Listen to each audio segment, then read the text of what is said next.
বাংলাদেশের 3 দিকে দ্বিতীয় বিশ্বযুদ্ধের সময়কার 5টি বিমান ঘাঁটি সচল করছে ভারত। কিন্তু কেন, হঠাৎ করে কেন ভারত এতটা তৎপর হয়ে উঠল? হ্যাঁ, পরিত্যক্ত বিমান ঘাঁটি ফিরছে পশ্চিমবঙ্গ, আসাম ও ত্রিপুরায়। শিলিগুড়ির চিকেন নেক আরও শক্তিশালী হবে। কেন্দ্রীয় সরকারের তরফে নেওয়া হলো বিশেষ উদ্যোগ। কোচবিহার ও কোকরাঝাড়ের রূপসী ঘাঁটি ইতিমধ্যেই কার্যক্রম শুরু করেছে। বাংলাদেশ পাশাপাশি সীমান্তে ভারতের প্রতিরক্ষা শক্তি আরও বাড়ানো হবে। পরিত্যক্ত বিমান ঘাঁটি ফের সচল করায় কেন এতটা মরিয়া হয়ে উঠেছে ভারত? উত্তর পূর্বের কৌশলগত মানচিত্রে কি তবে বড়সড় কোনো পরিবর্তনের ইঙ্গিত মিলছে? দেখুন, ভারতের কেন্দ্রীয় সরকার পশ্চিমবঙ্গ, আসাম ও ত্রিপুরার কয়েকটি পরিত্যক্ত বিমান ঘাঁটি পুনরায় চালু করার পরিকল্পনা নিয়েছে। এই উদ্যোগের মূল লক্ষ্য হল উত্তর পূর্বাঞ্চলের সঙ্গে আঞ্চলিক যোগাযোগ আরও মজবুত করা এবং সীমান্তবর্তী নিরাপত্তা বাড়ানো।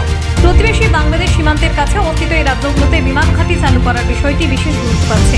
শিলিগুড়ি অঞ্চলের চিকেন নেক করিডোরে নিরাপত্তা নিশ্চিত করতে এমন পদক্ষেপ নেওয়া হচ্ছে।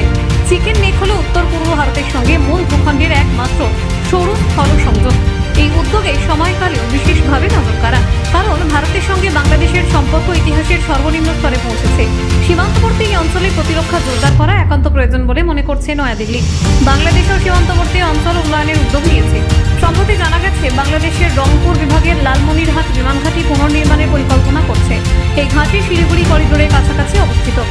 বাংলাদেশ সরকার জানিয়েছে, লালমনিরহাট বিমান ঘাঁটি মূলত নিজস্ব জাতীয় প্রয়োজনে ব্যবহৃত হবে এবং এটি কোনো দেশের সেনাবাহিনীর জন্য উন্মুক্ত নয়।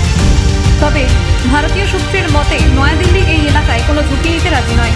উত্তর পূর্বাঞ্চলে ভারত ইতিমধ্যেই সামরিক উপস্থিতি জোরদার করছে। নতুন সেনাঘাঁটি স্থাপন, আধুনিকীকরণের মাধ্যমে সীমান্তবর্তী অঞ্চলের নিরাপত্তা আরও শক্তিশালী করা হচ্ছে। পশ্চিমবঙ্গের চোপড়া, বিহারের কিষানগঞ্জ এবং আসামের ধুবড়িতে লাচিত বরফুকন নামে 3টি নতুন সেনাঘাঁটি স্থাপন করা হয়েছে। এই ঘাঁটিগুলো সীমান্ত নিরাপত্তা এবং আঞ্চলিক যোগাযোগের জন্য গুরুত্বপূর্ণ। যে বিমান ঘাঁটিগুলো সংস্কার করা হবে তার মধ্যে রয়েছে জলপাইগুড়ির আমবাড়ি ও পাঙ্গা, দক্ষিণ দিনাজপুরের বালুরঘাট, মালদহের ঝালঝালিয়া এবং আসামের ধুবড়ি। এগুলো পুনরায় চালু করার মাধ্যমে বিমান অপারেশন দ্রুত সম্ভব হবে। এছাড়াও কোচবিহার ও আসামের কোকরাঝাড় জেলার রূপসী ঘাঁটি ইতিমধ্যেই কার্যক্রম শুরু করেছে। বিমান ঘাঁটিগুলোর কার্যকারিতা বাড়াতে এয়ারফোর্স অথরিটি অফ ইন্ডিয়া পশ্চিমবঙ্গের বিমান ক্ষেত্রগুলোর দায়িত্ব রাজ্য সরকারের হাতে তুলে দিয়েছে। সরকারি সূত্রে জানা গিয়েছে, রানওয়েগুলো সর্বদা অপারেশনাল অবস্থায় রাখা হবে। এটি শুধুমাত্র প্রতিরক্ষা নয়, বরং জরুরি বিমান চলাচল, ত্রাণ এবং অন্যান্য বিশেষ কার্যক্রমের জন্য ব্যবহার করা হবে।